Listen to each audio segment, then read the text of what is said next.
नमस्कार दोस्तों, मेरा नाम है अंशुमन नायक और आप सभी का बहुत बहुत स्वागत है इंडियन डिफेंस न्यूज की डिफेंस टॉक सीरीज में,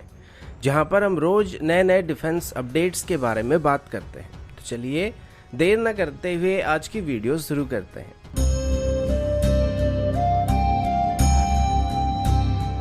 आज की पहली अपडेट तेजस MK2 को लेके है। आप सबको पहले भी बात पता होगा कि तेजस MK2 की पहली टेस्ट फ्लाइट को 2023 में करने का प्लान किया गया था और इनिशियली इसकी 2 प्रोटोटाइप को बनाने का प्लान किया गया था। अभी की बात करें तो अभी तेजस की पहली प्रोटोटाइप की फैब्रिकेशन वर्क को शुरू कर दिया गया और इसी साल के अंदर ही इसको कंप्लीट करके 2023 से पहले इसकी लो स्पीड टैक्सी ट्रायल को कंप्लीट करने का प्लान किया गया है और 2023 में इसकी हाई स्पीड टैक्सी ट्रायल को शुरू किया जाएगा और उसके बाद इसकी फ्लाइट टेस्टिंग को कंडक्ट किया जाएगा। लेकिन इसी बीच बताया जा रहा है कि इनिशियली तेजस MK2 की डेवलपमेंट के लिए जो फंड्स एलोकेट किए गए थे वो थोड़े कम पड़ रहे हैं और अभी AD की तरफ से एडिशनल फंडिंग की डिमांड किया जा रहा है, जिसके बाद जाके तेजस की सेकेंड प्रोटोटाइप को डेवलप किया जा सकेगा। ऐसे में इन 2 प्रोटोटाइप के इनिशियल ट्रायल को कंप्लीट करने के बाद इसकी फर्दर 4 यूनिट को बनाने का प्लान किया गया था, जिनको फर्दर वैलिडेशन ट्रायल को कंप्लीट करने के लिए इस्तेमाल किया जाने वाला था। लेकिन इसके लिए भी एडिशनल फंडिंग की ज़रूरत पड़ेगी और ये जो 4 यूनिट होंगे ये प्री प्रोडक्शन वेरिएंट होने वाले, जिनकी कन्फिगरेशन फाइनल प्रोडक्शन वेरिएंट के साथ लगभग सिमिलर होने वाले हैं। और अभी जिन प्रोटोटाइप को बनाया जाने वाला इनकी स्पेसिफिकेशन में टाइम टू टाइम बदलाव किए जा सकते हैं, यानी कि थोड़े बहुत चेंजेस इसमें किए जा सकते हैं। लेकिन फिलहाल जो सेकेंड प्रोटोटाइप होने वाला है उसे बनाने के लिए अभी AD के पास पैसे नहीं बचे हैं और इस पर AD का कहना है कि इनिशियली तेजस MK2 का जो डिज़ाइन था वो वर्तमान की तेजस MK2 के मुकाबले काफ़ी अलग था और तब इसके लिए 2431.5 करोड़ के आसपास एलोकेट किया गया था। लेकिन इस दौरान मल्टीपल टाइम तेजस की जो डिज़ाइन था उसमें बदलाव किया गया था, जिस वजह से इसकी इनिशियल प्रोटोटाइप को डेवलप करने के लिए पहले जो अमाउंट एलोकेट किया गया था वो सारे के सारे खर्च हो गए, जिस वजह से अभी इसकी एक और प्रोटोटाइप को मैन्युफैक्चर करने के लिए हमको एडिशनल फंडिंग की ज़रूरत पड़ने वाली है।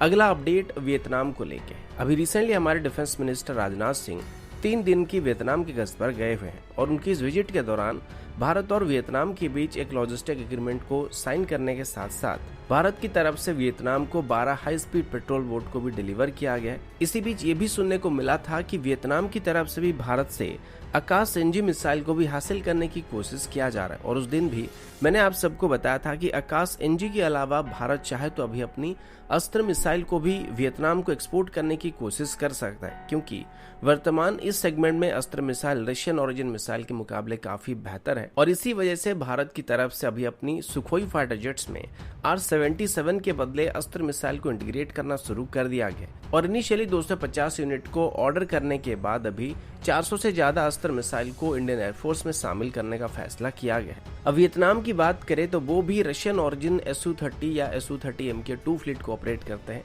और उसमें भी same Russian origin R-77 missile को इस्तेमाल किया जाता है। लेकिन अगर भारत चाहे तो वो यहाँ पे वियतनाम को R-77 की जगह पर अस्त्र मिसाइल को ऑफर कर सकता है, जो कि वियतनाम के लिए एक बेटर ऑप्शन होने वाला है। और इसके अलावा रशिया और यूक्रेन के बीच लड़ाई चलने की वजह से वियतनाम को अभी अपनी सुखोई फ्लीट की स्पेयर पार्ट को लेकर और मेंटेनेंस को लेकर मिलने में दिक्कत हो सकता है और इसको भारत चाहे तो उनको मदद कर सकता है। और अभी ये भी सुनने को मिला है कि वियतनाम की तरफ से भी भारत से अस्त्र मिसाइल को एक्वायर करने के लिए बातचीत करना शुरू कर दिया गया। इसके लिए हाल ही में ही भारत की तरफ से वियतनाम को $500 मिलियन की लाइन ऑफ क्रेडिट को ऑफर किया गया था और उसको वियतनाम की तरफ से एक्सेप्ट कर लिया गया। तो हो सकता है इसको वो आगे चल के अस्त्र मिसाइल को एक्वायर करने के लिए इस्तेमाल कर सकते हैं।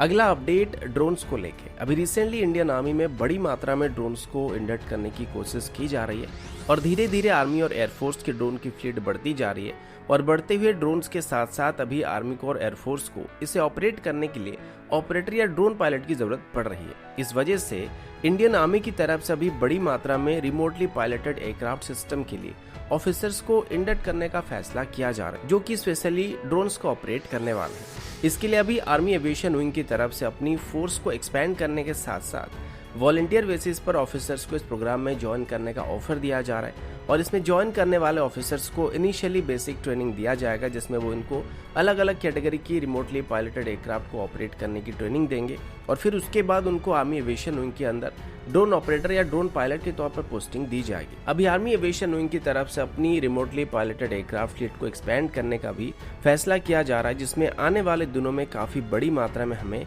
पायलट्स की जरूरत पड़ने वाली और अभी 24 जून से ही रिमोटली पायलट एयरक्राफ्ट सिस्टम के ऑपरेटर के लिए नेक्स्ट कोर्स को स्टार्ट किया जाने वाला है।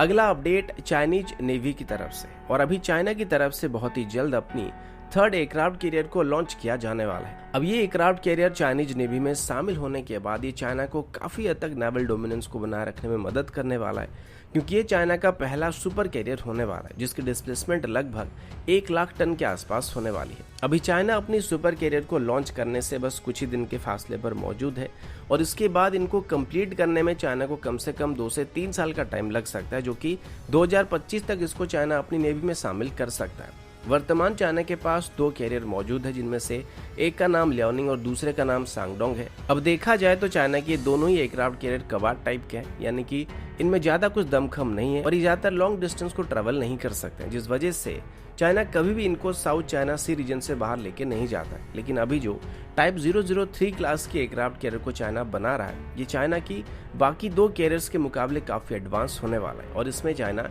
ईमल सिस्टम को इस्तेमाल करने वाला है, जो कि बेहतर तरीके से और तेजी के साथ इसमें से एयरक्राफ्ट को लॉन्च करने में मदद करने वाला है। और इस एयरक्राफ्ट कैरियर से चाइना कोई भी एयरक्राफ्ट को लॉन्च कर सकता है, यानी कि फाइटर जेट तो क्या टैंकर से लेके एवेक्स तक को भी चाइना इससे लॉन्च कर सकता है। हालांकि अभी इसकी डिटेल डिजाइन पता नहीं है, लेकिन सैटेलाइट इमेज से लगता है कि चाइना इसमें एक ही बार में 3 से 4 एयरक्राफ्ट को लॉन्च कर सकता है, जो कि फुल लोड आउट के साथ टेक ऑफ कर सकते हैं। जबकि पहले चाइना की जो 2 एयरक्राफ्ट कैरियर मौजूद है उनमें स्की जंप का इस्तेमाल किया जाता है और उसमें से चाइना के भारी भरकम J-15 सीरीज के एयरक्राफ्ट आधे से भी कम लोड आउट के साथ टेक ऑफ करने में स्ट्रगल करते हैं, क्योंकि उसमें स्की जंप रैम मौजूद है और उससे टेक ऑफ करने में एयरक्राफ्ट को अपने दम से टेक ऑफ करना पड़ता है, जबकि इसमें उनको कैटापल्ट की मदद से लॉन्च किया जाएगा। और अभी अगर इंडियन नेवी और चाइनीज नेवी की बात करें तो दोनों के पास 2-2 एयरक्राफ्ट कैरियर मौजूद है, लेकिन चाइना जिस तेजी के साथ आगे बढ़ रहा है भारत उसको अभी मैच नहीं कर पाएगा। और अभी जो टाइप 003 क्लास की कैरियर होने वाला है ये असल मायने में इंडियन नेवी के लिए एक प्रॉब्लम को क्रिएट करने वाला है। बदले में अगर इंडियन नेवी की कैरियर्स की बात करें तो हमारी नेवी की जो 3 कैरियर को ऑपरेट करने का प्लान था वो कहीं ना कहीं स्ट्रगल कर रहा है और अभी INS विशाल को लेके काफी डिस्कशन वगैरह चल रहा है और इसकी साइज को लेके भी अभी डिस्कशन चल रहा है और इसे अभी 65,000 टन से रिड्यूस करके 55,000 तक करने का फैसला किया जा रहा है। और टाइम भी बचाने के लिए यहाँ पे एक नए डिजाइन के बदले विक्रांत क्लास के एक सिस्टर शिप को यहाँ पे बनाने की बात की जा रही है और इसको बस 5 से 7 साल के अंदर ही तैयार किया जा सकेगा। लेकिन फिलहाल फंड की कमी होने की वजह से अभी ये प्रोजेक्ट आधे में ही अटका हुआ है। तो दोस्तों अभी के लिए इतना ही, मिलता हूँ आपसे अगले वीडियो में, तब तक के लिए जय हिंद, वंदे मातरम।